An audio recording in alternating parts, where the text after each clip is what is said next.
Good morning. Welcome to the Hardcore Mortgage Real Estate Business Show brought to you by Capital Mortgage Funding.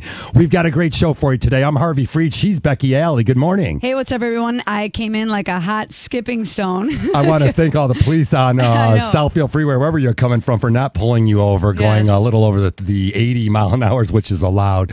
And Becky, look who we bring in here. We got Jordan Goodman. Good morning, Jordan. Good morning. I will not talk about my driving, but I came in a little hot too. Yeah. Something that, hey, things happen in life. Again, you can never be too early. And Scott Poulos, hey, Scott, hey. Great to have you here, Scott. Scott and I were already kicking around. Scott looks at my head and he goes, hey, Harvey, we have the same haircut. Yeah. Scott, we shave our heads. We're not balding. We're shaving our heads. So it's a whole new look. You guys both got all the jokes for that ready to go. We have a few jokes later in the show, but for sure, Jordan, we'll talk about mortgages, real estate. Becky Alley, this crazy market, man, it's never going to end. It used to be so seasonal, real estate. Here we are coming up on our 23rd year of doing the mortgage and real estate show. And Becky, you know, it's not seasonal anymore. It was, you know, really 15, 20 years ago it was. Not anymore. Buy a house now before these prices go up even more. Yeah, I'm big on Michigan. I love the fact that Michigan has turned into that 365 state where you're not going to see it you're not going to see those pushes in the winter. You're not just seeing the pushes the pushes in the spring and summer. You're seeing it all year round. People are buying houses in the wintertime, which means they're serious. And I'll take it. I mean, it's better than the latter. I remember when there's times where I'm like, if my phone's not ringing, I got to be ringing someone else's. And right now we can't really keep up with it still. And it's a beautiful thing. So I'll take it all day long. Yeah, you guys, what do you guys got cooking at the office? Of course, you guys are with Dobie Real Estate in Birmingham. I know you got a great office. It's really cool. When do I get to come by for lunch? Maybe I got to call Simon. Maybe you'll give me a lunch. You know, I can't do business with you guys, but I'll do a lunch or something. We just had a meeting the other day about this, how really it's cold and, you know, the snow's coming, but it's not slowing down. I mean, people are still waiving appraisals. People are still, I still have buyers waiting on houses for, 6 to 8 months now. It's not a seasonal thing anymore. We definitely are working with one. You know, my cousin, of course. You guys, you young studs out there, lots of money. You guys are all getting married and all that fun stuff. We won't drop his name on the radio. No name dropping, but definitely. I think he's inspected every house in Oakland County. Is there anything left for him? But he finally found one. I like the house. I said, I'll tell you, at that price range, next year that house could be another $20,000. What we did with him, and what I've been doing actually a lot of buyers, is he started searching a little over his price range, but it was on the market for 3 weeks a month. So I tell my buyers, anything that's on the market for that long, it's probably not priced right. We can get it for a little cheaper. So we went that strategy and we got it. Yeah, it's a really cool house, too. You know, anytime you can land yourself a family house. You know, we used to talk about, you buy maybe the starter home. The starter homes start at $250 nowadays. So I'm okay with a family, a young couple. You know, you might be empty nesters now, but if you're getting married, if you're going to have a family, you can look to the future. Why not? Overpay a little over your budget, because then you can build some equity, and these interest rates are awfully low. So what a great opportunity. Yeah, so you're borrowing money for free now, almost, under 3% rates. And why not take advantage of it right now? Make that extra $40 a month payment to get you into the house that you need, where you don't have to do the updates. They're ready to go. And that's where we're seeing all these, multiple offers and appraisal waivers happening on these turnkey homes. I mean, that's an excellent point. I mean, people need to understand that you do not need 20% down. I think we've said it a million times. You do not need 20% down to buy a house. And PMI is not the devil, right? Right. That extra $40 a month is allowing you to keep $20,000 in your pocket in some points. I just spoke with a gentleman. He's buying a second home for his family in Florida. And he was like, well, let me see the 20% down. And we had the conversation. I'm like, listen, it's the same rate whether you put 20% down or 10% down. And for $1,300, if you don't want the PMI, you just pay it up front for $1,300. And that $1,300 is keeping, literally, it was $25,000 in his pocket because he had the credit score. It made sense. I mean, and he's letting the money do the work for him, his investments. The stock market is booming right now. If you got to talk to your financial advisors and, but we're here to advocate too. We're looking at the money, the interest rates. If you can put less down and make that money work for you in your bank account, why not? Especially like you're talking about when you're buying homes. You got to some of them you got to paint, you got to furnish, you got to get rid of the popcorn ceiling that might give you anxiety when you look at the ceiling. Yeah, what were they ever in style? I don't know where they came from. I don't know. No knock on anyone that loves popcorn ceiling, but it's not for me. Yeah, fair enough. You drop a couple things that are a little bit more involved when you talk about putting less money down, traditional PMI, private mortgage insurance. Again, on FHA loans, they call it MIP. Then you got the lender paid PMI, Becky. And you could go 10% down on a transaction. Keep, let's say it's a $400,000 house, that's $40,000 extra in your pocket. Maybe your interest rate's an eighth higher, it's nothing. Or as you mentioned, Becky, you can also prepay the PMI. You never have to worry about it. You're done. You got your low interest rate.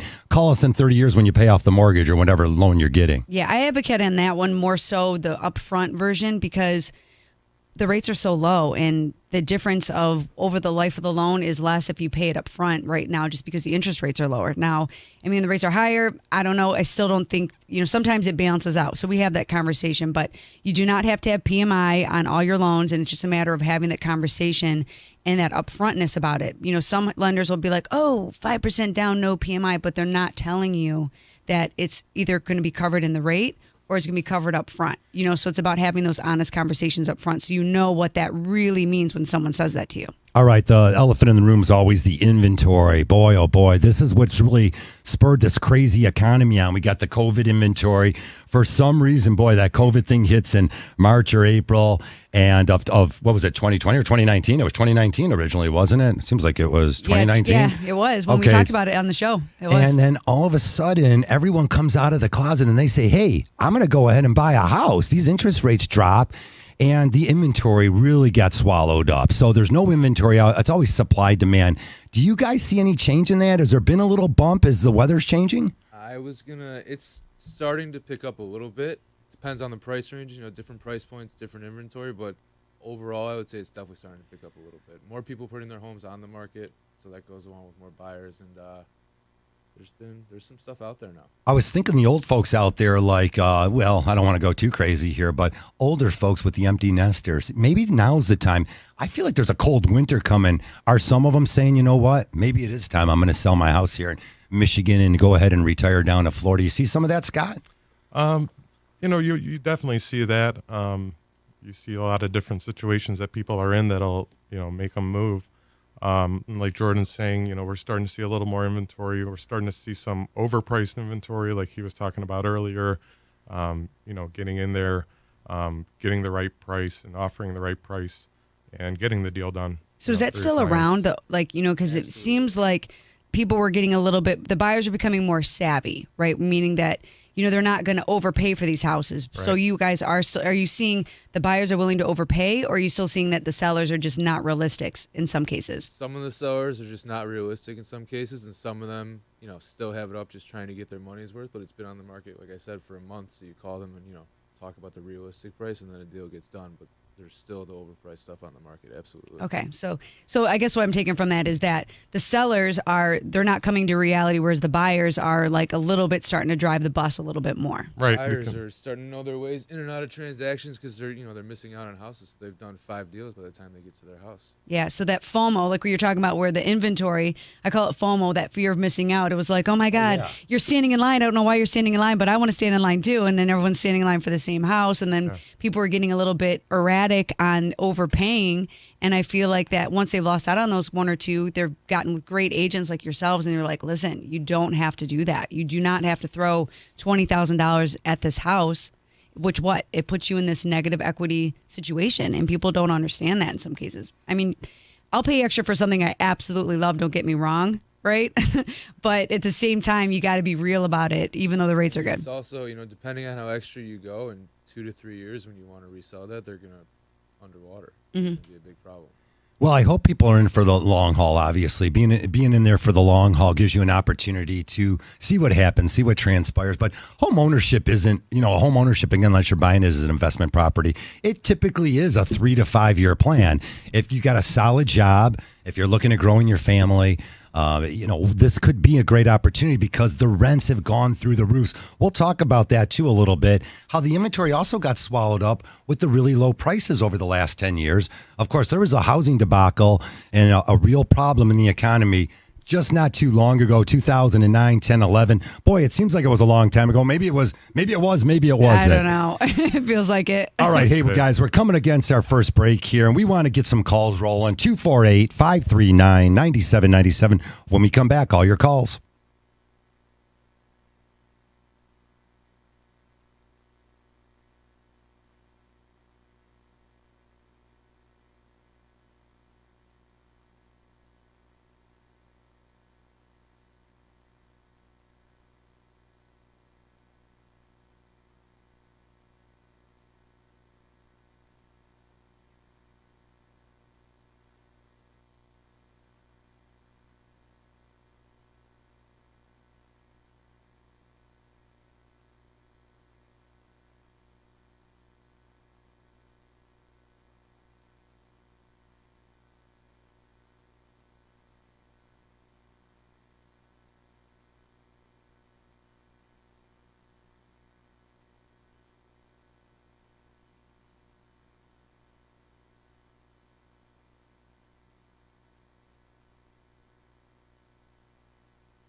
Hear me? Am I good? Hello, hello, hello, testing.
Alrighty, welcome back to the show. It's the fastest hour in radio, the Hardcore Mortgage Real Estate and Business Show, again brought to you by Capital Mortgage Funding.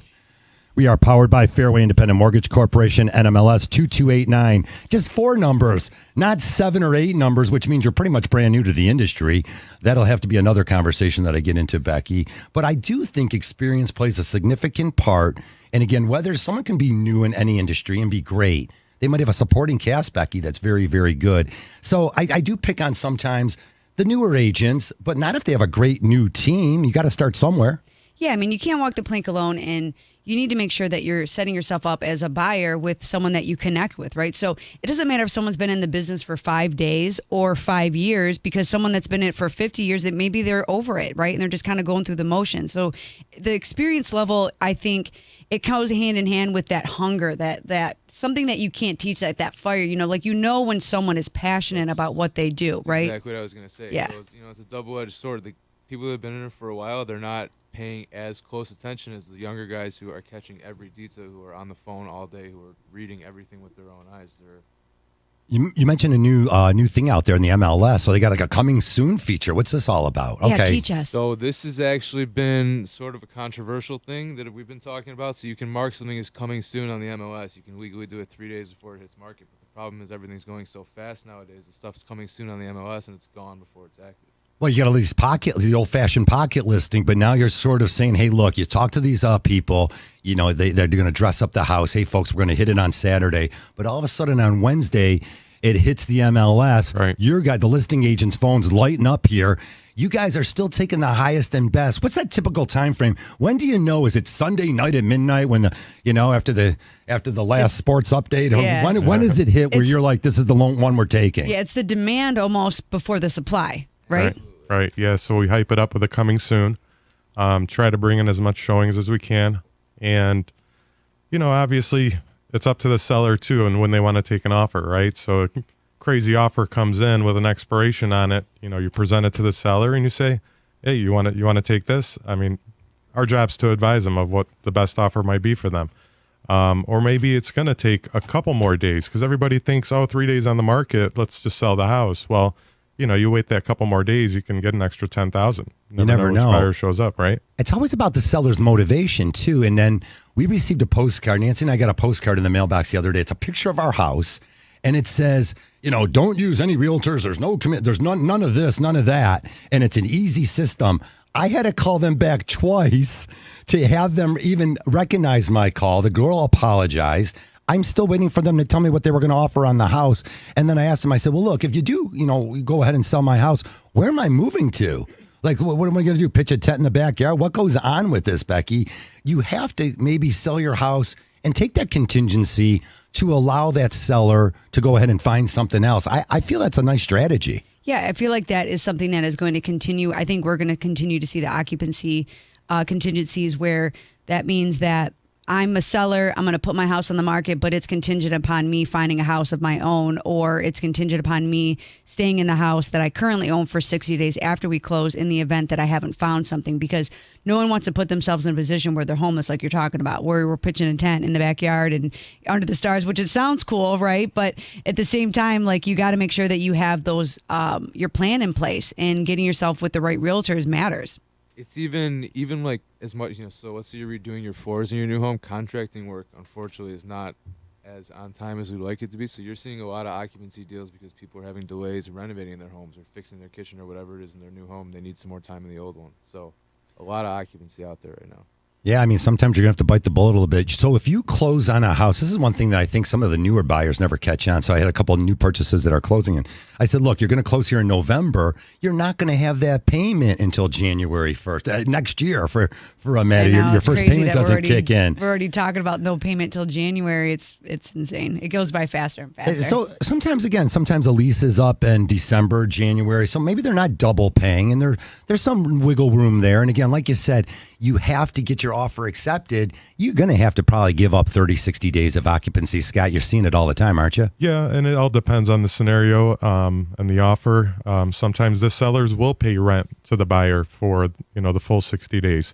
It all depends on the offer, how you structure it, and how you win it. But yeah, we're seeing a ton of that. Yeah. You're like piggybacking deals. One deal has to close for the next deal to go through, but it happens. We make it happen. We make it smooth. It's an easy transition for us. Yeah, there's always the domino effect where there's 3 transactions behind another one, and one little hiccup then, obviously like affects everything, right? So it's important to be organized, have your funds in order. We could have a whole show about, the buyer sabotage, just because they don't know. You don't know what you don't know, right? And right. I feel like sometimes when you're entering into a transaction to buy your house, you're like, well, I want to move my money around because that's just what I do. Okay, well, that's great. But when you're trying to enter into a mortgage transaction, you have to stop doing what you always do sometimes, and you have to consult with your loan officer, whether it's a Capital Mortgage Funding or any place, because you don't want to make a complicated situation more complicated. We're here to uncomplicate the complicated, to guide you to that point. So that way, when you do get that offer accepted, we don't need 30 days to close. We don't need 45 days. We can go extremely fast, but our efficiency,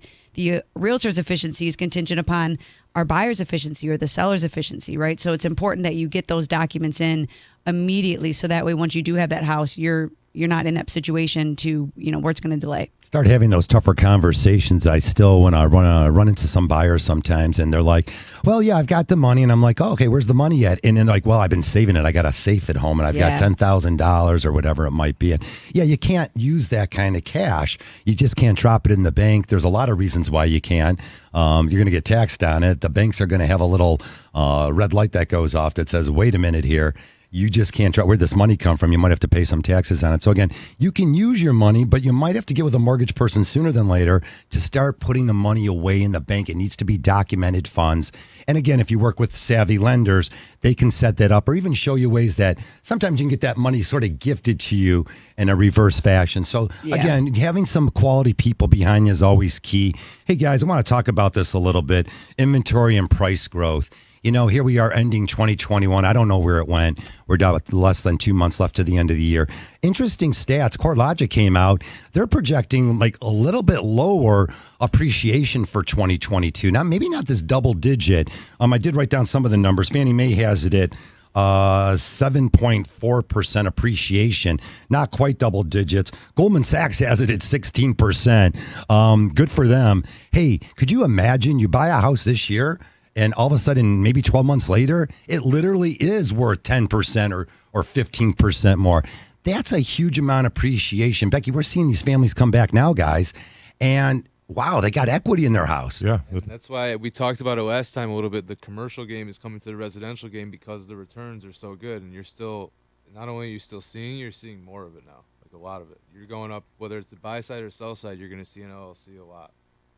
Scott, landlords are not, they're in it to win it too. Yeah. why not? You guys got plenty of investors that call you up. And of course, we talked about it a little bit earlier here in the first segment where, the 2010, 2012, there were groups, there were corporations, there were families that said, hey, let's put our money together and buy 3 or 4 of these homes and we'll turn them into great rentals. Well, that's a profit-making thing for them. But again, if you can buy a house, boy, it's way less money than renting nowadays. Well, yeah, of course. I mean, and you're paying yourself, you're putting the equity in for yourself, and it's your home. You don't have to worry about anybody else.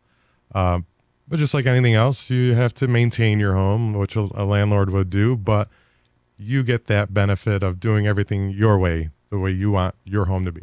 Right. Right. I want to take it back to Pride that in it. appreciation real quick. So, I mean, think about it. So I bought my first house.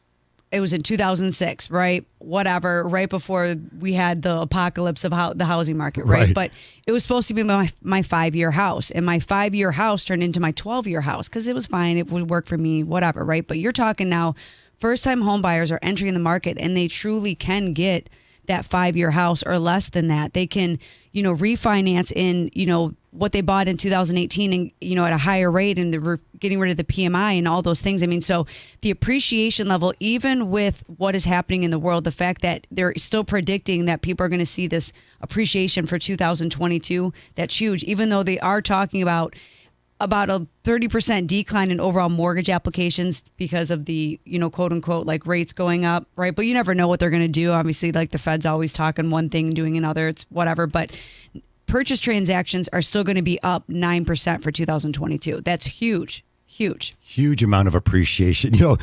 We do take your calls here, and I'd like to hear some real callers here. Don't hide behind the ticket test. Just call the show, 248-539-9797. We're going in our 23rd year. No, I'm not promoting tax evasion. People actually save money. Yeah. That's right. Waitresses, hardworking people, 1099 people, they get a paycheck. Let's say it's $1,000.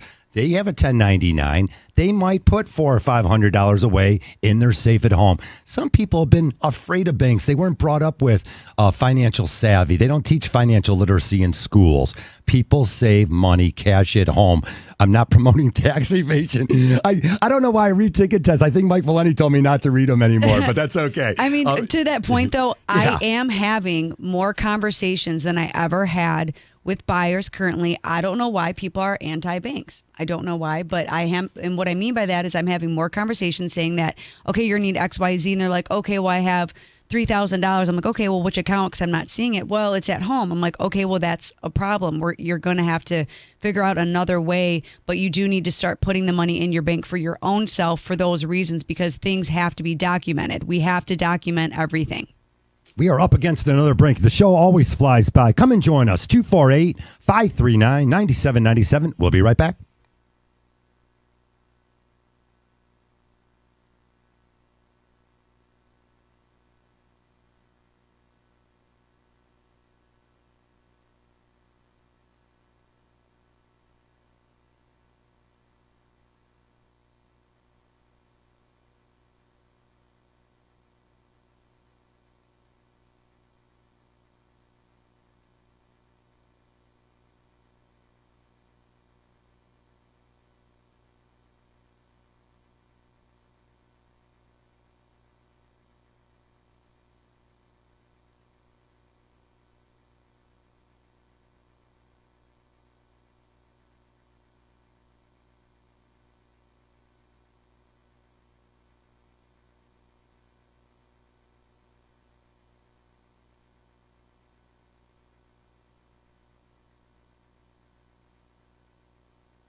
Welcome back. You're listening to the Hardcore Mortgage Show.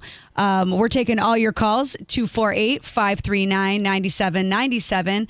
I got some Adobe All-Stars in here with me right now. Yeah. So on the break, we were kind of talking about the conversation, right? So when you're buying a house, the problem is that people don't know where to start, who to talk to. They want to wait till they find a house before they look, they pull their credit report. And those days are gone. You can't literally look at a house and you can't find a house and then pull your application, right? You got to do it all, right? So how soon should someone start a conversation with you as far as buying? I don't think it's ever too soon. Even if you're looking in a year to buy, let's have that conversation. Let's get, the lenders in place. Let's figure out your situation. And, if you're not looking to buy in 6 months, but your dream home pops up in a month or two, do you want to miss out on that opportunity because of this, low inventory situation? Yeah. It's never too, you talk about savvy buyers, it's never too soon to get familiar with the process. And, if they start talking about it early, then when they get to the deal, it's kind of like they've been there before and it's a little bit more familiar, right? It's overwhelming. It can be overwhelming, right? When you've rented for X, Y years, right? And then all of a sudden now you want to buy a house. The reality is that you're never really going to be ready to buy a home. Just like sometimes you're never really going to have kids, right? You just do it and life kind of works itself out. And the sooner you start the conversation, the more you can be comfortable with this unfamiliar territory, right? I feel like it's like people, we're afraid of the unknown, right? It's, if we're afraid of it, sometimes we don't want to face it. I'm a little bit of the opposite. I kind of like to do things that I'm afraid of. But it doesn't have to be scary. Homeownership does not have to be scary. And, a lot of times it's credit, right? People don't know what their credit is. Some people think their credit's great and it's not. Sometimes people think their credit's bad and it's fantastic, right? You just don't know. And even if you're not at that qualifying point, you can have the conversation, call up Harvey, right? He's going to run those credit analysis and he's going to be like, listen, you're focusing on the wrong things. You just got to pay $10 on this card and now that's going to take you up 20 points. You wouldn't know that if you didn't have the conversation. Yeah, conversations are fantastic. Sooner than later. Little different things to know about home ownership, too. The typical homeowner spends $6,300 in their first year of owning that house and upgrades. So, we talked about funds and money and how that money can work for you in some different matters. Sometimes getting that gift from your family member and then keeping, of course, the cash at home to do all those home improvements on a property is definitely a good way to go. Hey, we want to take some calls here, 248-539-9797. Do we already go to this one? Do we got him up? Let's go to Marty out there in Ortonville. Marty, good morning. Welcome to our show. Morning. How are you guys doing? Really good, Marty. I hope you're not the guy that ticket texts me and you're mad or something, but good morning. No. What's going on out there? No. I was calling. I purchased a condo in July for my mother-in-law who I was going to move into the condo. I renovated it. I am a builder. Unfortunately, my mother-in-law wants to stay with us, and my question is, what type of capital gains would I have to pay putting it on the market less than a year? Well, definitely want you to consult with a CPA. We definitely are not going to give some wrong information on that. So consult with your CPA. Capital gains could be eaten up by some of the money you've spent on the house, the depreciation of the house, the improvements you made. So, yeah, you're going to want to consult with your CPA, your financial people, and get them all on board. But I think you're better off hanging on, man. I think at the end of the day, can you rent that other unit out and make some money on it? I mean, today that market's been flourishing. The problem is my understanding is through my HOA, because there is a HOA, the condo association. I don't know if they'll let me sublease it. Yes. Interesting. Yes. Those come up, gentlemen, those come up all the time. You're buying a condominium. You got master deed and bylaws. They're thicker than the Bible. That's for sure. And you got to know what's in there. You guys run into that at all? Tell me what your angle is on it. We run into, honestly, I haven't run into too much of it lately, but there are a lot of it out there. There's homes that people are looking at the homes and they get to the HOA and they're like, never mind, as soon as they see the fee. Okay, so not only do you got an HOA fee, but I'm actually talking about there might be some specific language in there. I hate to say, I don't want to say anything wrong this morning. Yeah, I've already stepped on myself. You can only have a red mailbox or something silly. Some of them get really ridiculous. Color, all that stuff. I don't know, Marty. Maybe lay low, throw it out there, and see if you can get a quiet old lady to move in there and rent it out. And it's your cousin, by the way. That's what I've been wanting I was thinking about. Just keeping everything, which is nice. I don't have to pay heat because HOA, it's a boiler system. I like that. HOA fees cover the heat costs, and I'm stuck with the electrical.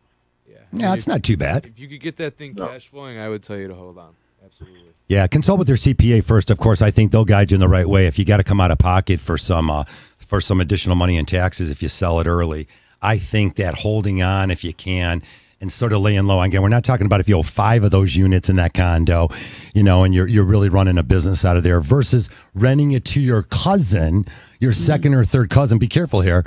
And, they lay low and it's just a simple rent situation. And, a lot of times due to the D's death, divorce, things like that, a lot of times we could put a nice young mother, father in there with maybe a child or, again, just a single opportunity, a single situation. So the condos, right? So condos live by their own laws, right? That's why they're called the bylaws, right? So they can technically say, okay, well, you can only have your house this certain color, the mailbox got to be this color, you can only have a wreath of this size on your door, depending, how strict they are. But for that caller, he definitely needs to consult with his, with that HOA company, make sure there's some secret law, like bylaw in there that you can't have renters. But most condos will let you have a certain number of renters. And the reason why they do that, they limit the number of renters, is because when someone is going to go and do financing in there, if there's too many renters, Fannie Mae or Freddie Mac could deem that an unwarrantable condo. Okay. So that means that it's not going to be, it's financeable, but it's a little bit more difficult to do so. And so you want to make sure that, so they monitor those. A good management company monitors that kind of thing. Becky, we are owned by Fairway Independent Mortgage Corporation, NMLS 2289.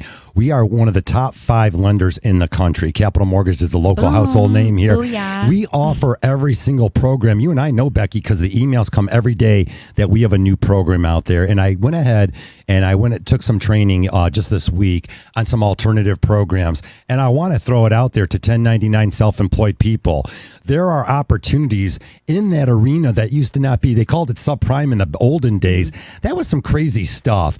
These are different style loans. These are 20%. I do have them at 10% too. Great credit, 10% down, 24-month bank statement programs that are legitimate with great interest rates on fixed rate programs. We offer them at Capital Mortgage Funding, 1-800-LOW-RATE. The best mortgage banker. Again, this isn't some sales pitch. This is some folks out there don't qualify. Fannie Mae, Freddie Mac, FHA, USDA, VA. We offer all of those. Those are the standard programs. Beck, we've got the other programs too. And sometimes someone will come to us thinking that they need that alternative program, which we have, but also we can figure out a way to get them on the books and maybe just a little bit better program. You never know. Yeah, the reality is that things are progressive, right? No one is looking to deny anyone the right of home ownership, because in reality, that is everyone's American dream, is to own a piece of real estate, right?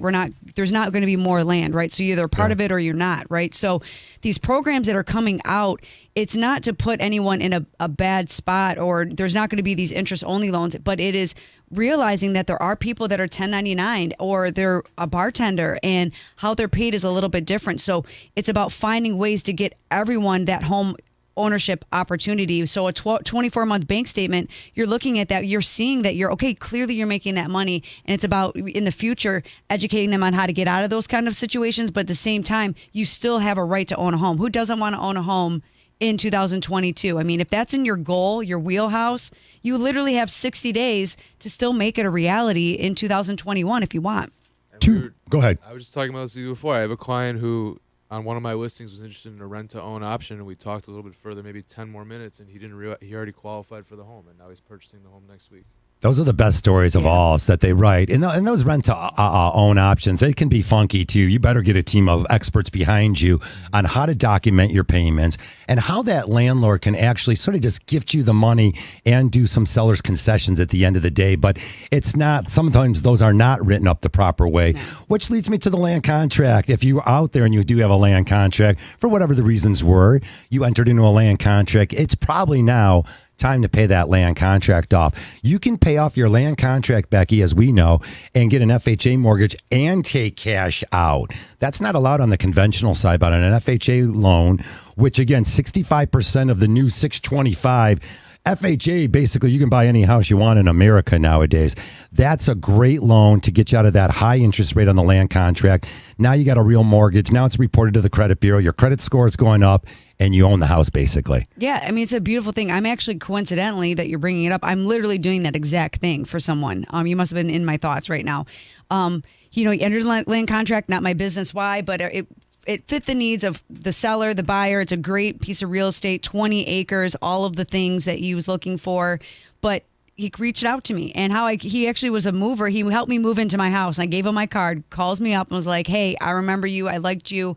This is what I'm looking to do." I'm like, "Yeah, like why continue to pay 7% when you can be in the threes?" I mean, but they don't know, but That he was knew their he could. situation when they got in it, He yeah. could do something, but he didn't know what or how. And it was just having that conversation. And now we're paying off some debt, doing all the things with it's went up over $100,000. I mean, so good for them and good for the seller, good for him. But more importantly, he's now going to be in a position where that's his, and no one can take that away from him. All right, you guys, new construction is settling down into a little bit of a new norm out there. The home builders maintaining their pace while, of course, spending tons of money on materials, tons of money on labor, but it is settling down a little bit. A lot of new construction programs we see popping up all over East Michigan, all over the country, and we're getting those phone calls again.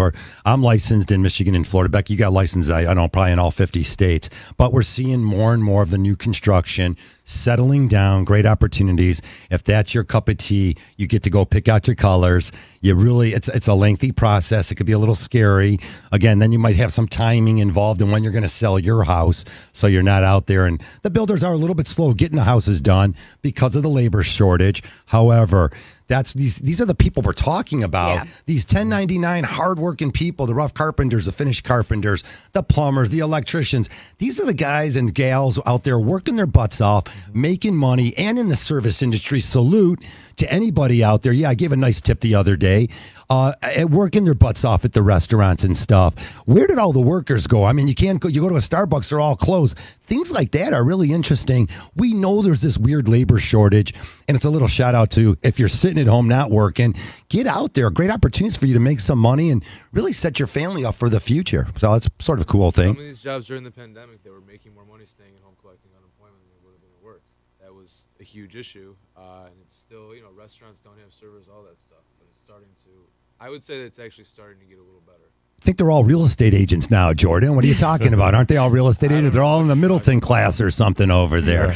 I was going to say, when we come back, I want to talk about new construction. And if you gentlemen are seeing that people that are now lined up for new construction, were some of those looking for pre-existing and they got frustrated, so I want to talk about that after the break. All right. Keep it here. 248-539-9797. We'll be right back.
All righty, welcome back to the show.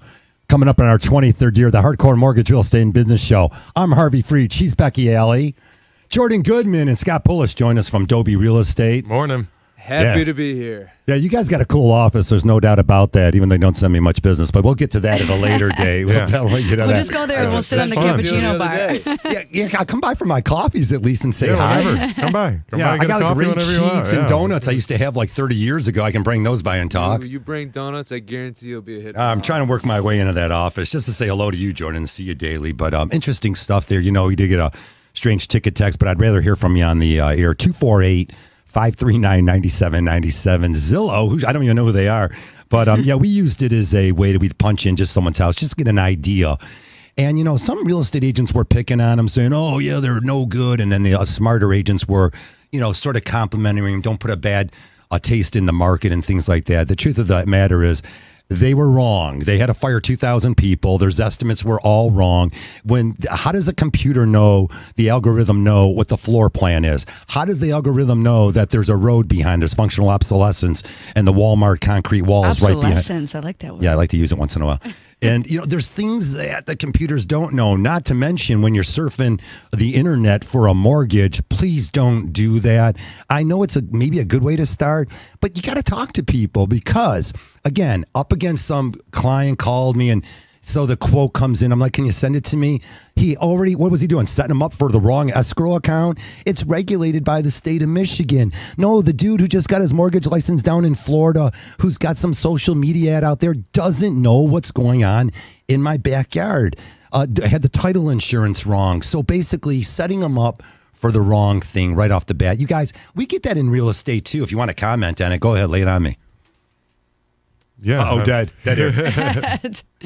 No, we're talking like, Zillow's estimates and that, and everybody wants to go with what's familiar, right? So, everybody knows Zillow is the behemoth. That's the website you go to look for homes. So they got to be right? Those estimates have to be right. Well, the thing is, I feel like people there's so much information like ad nauseum, right? Where it's just like at your fingertips. You're laying in your bed at night, you're on your phone, you're looking at all this stuff, right? And it must be true because we found it on the internet, right? But never mind that you can like edit things that are on the internet as well. I mean, so I guess the point that we're trying to make is that you can reach out and you can call a million people or to reach out to someone online that might tell you what you want to hear. And that's all it is they're going to tell you what you want to hear. But when it gets down to the nit and gritty of things, you need someone that you can talk to on the phone that can undo it and tell you what you like you should hear, right? Exactly. And it's not that what you want to hear, it's what you need to hear, you need right? a local expert. Yeah. You need somebody that knows the market. You can find what you want to see on the internet. Anyway. Sure, like if I'm acting like a jerk, I could go to enough people and be like, oh, you're right, that person was a total, you were totally in the right. Well, yeah, of course, even though I know that I'm wrong, I can make enough phone calls and find someone that's going to agree with me. But what does that do for me? What is it? It's the same thing. And in real estate, and when you're buying your biggest investment, I mean, you got to understand that your mortgage and your home is the biggest thing that most people are going to own in their life. And the most disservice you could do is talk to a phantom like the Wizard of Oz behind the curtain that really has no idea what the obsolescence is. when that guy came around the curtain, Becky, in the movie, I was like, oh, I thought he was going to be a lot bigger. Remember, he was a little smaller stature guy. It was all good. Hey, a little house cleaning here.